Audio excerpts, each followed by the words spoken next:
The French and Indian War was between French and Indian allies and colonial and Indian allies. George Washington was a general.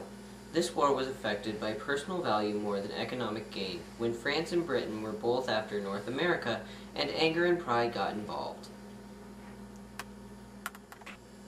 Proclamation of 1763, a law forbidding settlements west of the Appalachians.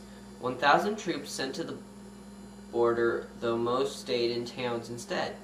This was an act of personal value because the British were protecting the colonists. The Sugar Act, a molasses tax lessened to make it easier to catch smugglers.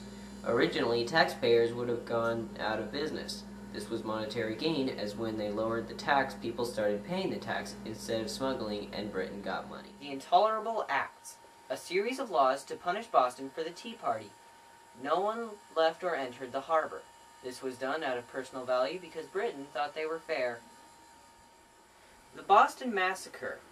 In 1770, a fight between a colonist and a soldier developed into a riot. This was an act of personal value because it started with an argument. The Green Mountain Boys. A colonial militia launched a surprise attack on Fort Ticonderoga, giving colonists control over key routes to Canada. This was an act of personal value because the colonists were preparing for future battles. Lexington and Concord. A battle held between the towns of Lexington and Concord. 8 colonists and 73 redcoats dead. 200 redcoats missing. And this was personal value because the troops were going to collect colonial weapons. The Boston Tea Party. A protest where Indian-dressed colonists dumped tea into Boston Harbor. This was fueled by personal value because it was done in anger. Quartering Act. Colonists were forced to provide for soldiers. Colonists were very angry. This was monetary gain because colonists paid every penny for the soldiers.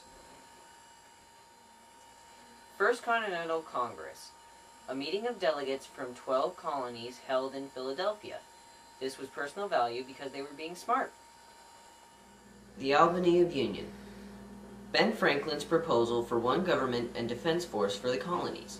The meeting was for the proposal and Iroquois alliance. This involves personal values because Ben Franklin was being smart.